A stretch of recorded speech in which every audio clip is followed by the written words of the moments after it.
Right, so one of the final jobs on Sam's car is the boost pipes. Again, we've already made these, but now that we've changed the turbo position, it's not really going to work. And now that we've got the front downpipe in, you can see just how tight the clearance is between where this turbo outlet is and where the flex bellow of that front downpipe is. So what we're going to do is cut off the turbo outlet here and weld on a tight radius bend. That means then we don't have to use a silicon bend, which saves quite a lot of room, and obviously we don't really want silicon near a hot downpipe because it just won't last. So first thing we want to do is just take off the compressor cover, which we can do with all the turbos mounted in the car. We're just going to slice off the outlet on the bandsaw. We'll get a tight radius bend, cut the leg down on that, offer it all back up to the car, mark it, and then weld it on.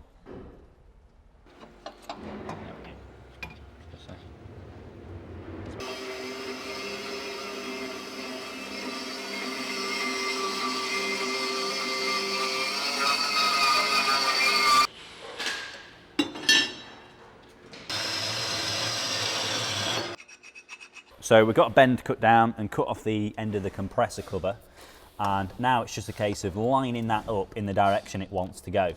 So obviously I need to leave a bit of clearance on the inner wing, but I think somewhere there-ish, so I'll just grab my Sharpie and make a mark. Yeah, I think somewhere there.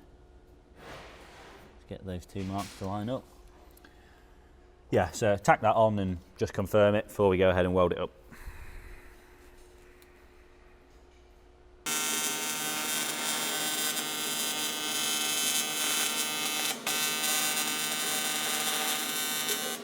So got that tacked on. It's really important that we get that tacked on really central so that there's no lip between the kind of outlet of the compressor housing and the bend. We want it to kind of weld up as one. When I weld it, you know, it'll seal up nicely inside, but we won't really be able to get in there to sand it out. So, you know, that's why getting the fit up of that right is crucial, really. So that should just drop straight on there now. Although I'm not sure if I'm going to be able to get it back on. I hope I can. Oh yeah, I can. Yeah, that's good. I didn't know if adding that on would make it too large to get back on the turbo. So just put my nut on there. Yeah, that looks like it's going to be fine like that. Keeps it nicely away from the bellow.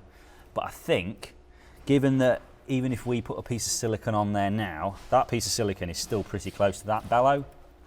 I think what I might do is get another piece of aluminium tube and just extend it further away. I think that's probably going to be the best thing to do. Just to try and take any silicone joiners as far away from the heat as we possibly can. So yeah, just grab a tape and see what kind of length of tube we need to go on there. Got a piece of tube, and what I'm going to do is basically just stick that on the end of there. A bit more gracefully than that though. Obviously we are going to need a bit of a bend on it. So whether we get away with just cutting an angle on the end of the tube or whether we have to cut up another one of these aluminium bends to get a bit of a curve, I don't know yet. It's just going to be a case of measuring what angle we need and then deciding if we can get away with cutting it on an angle and smoothing it out after, or whether we can, or whether we're going to have to cut up a aluminium bend. So I think, looking at it, we're going to want really at least a 25-degree bend, and I just don't think we're going to get away with cutting a 25-degree angle on the end of this tube. It'll just look a bit messy. It'll look a bit unfinished, I guess.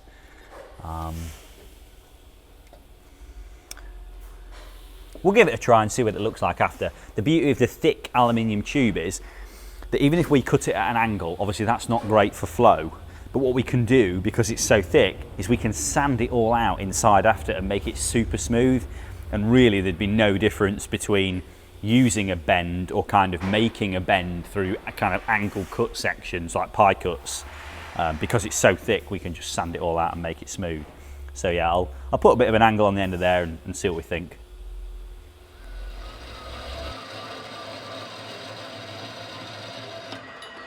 So I managed to cut that down with a 10-degree bend, and that fits pretty well.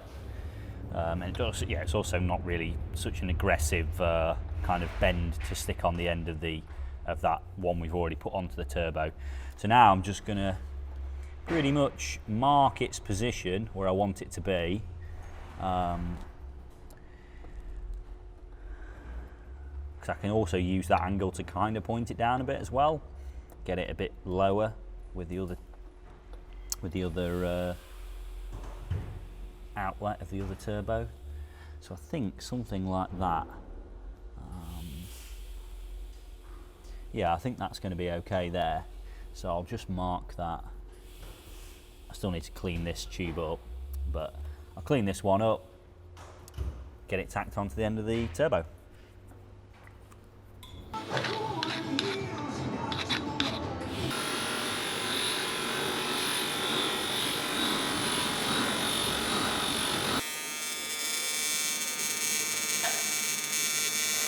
So I've had a bit of a think about this now, and one of the problems we had last time when we did the kind of 2-to-1 merge was getting the 3-inch pipe through this cutout in the chassis leg or in the inner wing.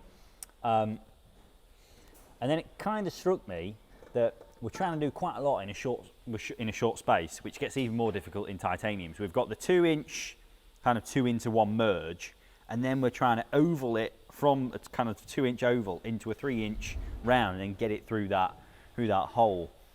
So I think what's going to be far better is if we actually go through that hole with 2-inch pipes. So I think what we'll do is something that will end up looking a bit like this.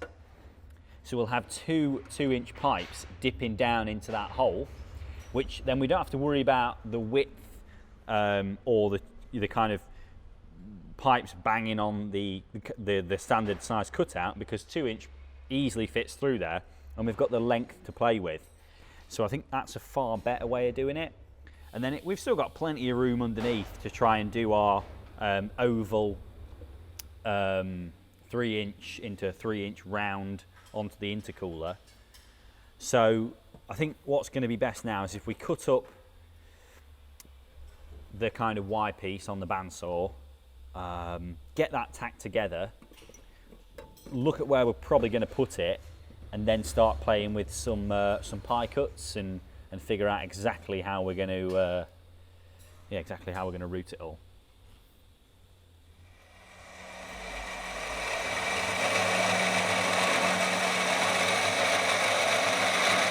Right, so I've cut some bits up at a 60-degree merge, which is what you want, nice tight merge, and then that is more or less going to sit in there, something like that I would have thought. So I think the first thing really is going to be trying to get this one, well, we're going to have to look at them both at the same time because we need to be sure that it's going to work, but getting this one up to here. So the first thing I'm going to want is, you know, a straight section and then probably a few bends to get us, you know, in and around this area. And then once that's fixed and we've probably taped and tacked that all together, we can start looking at how we're going to link this one to here. It's going to involve, you know, a couple of 90-degree bends maybe, but we might also use a silicon 90 off of here. It'll just make things a bit easier to fit. I explained that when we did the boost pipes the last time. But if you use one straight coupler and one 90-degree coupler, it just makes it so much easier to get the thing in and out. But yeah, we'll worry about that after, and just try and link this one up with there for now. We don't want to waste any more titanium than we have to, so we need to get a bit clever with how we cut it and how we measure it. But yeah, it's just going to be a case of having a rough measure to start with. I'm looking at probably a piece to go between here and here. Then we might have a couple of bends in the middle and then another straight piece to go into there.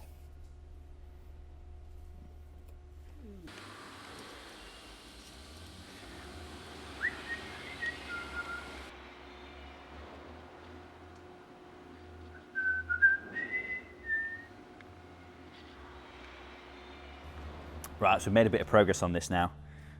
Got some bits tacked together, how I think it's going to go, roughly. I've ended up cutting the outlet of this compressor cover off as well.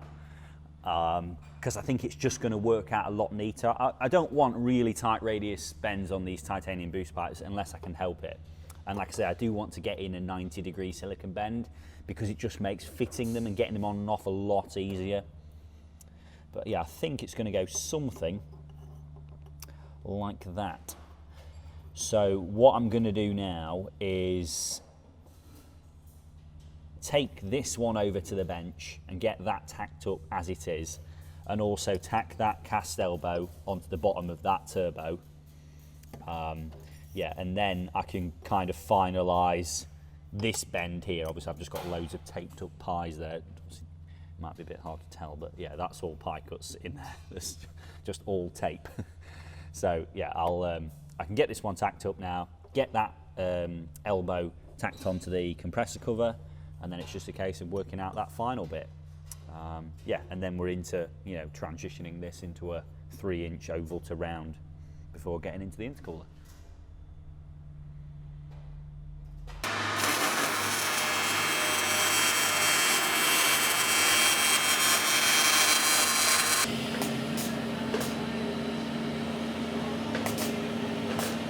So I've got this all tacked together now, and that drops in there just like that.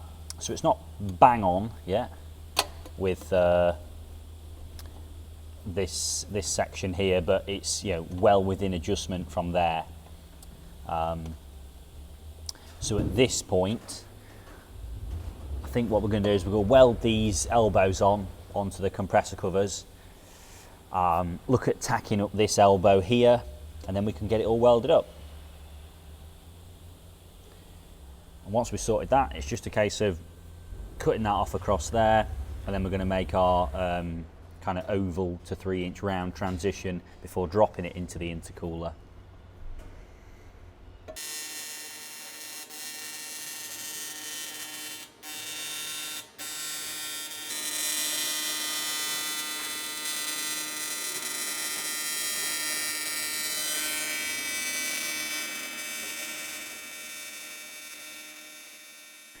Right, so we've got this one all welded up now, and it's come out looking really good. I'm really happy with that.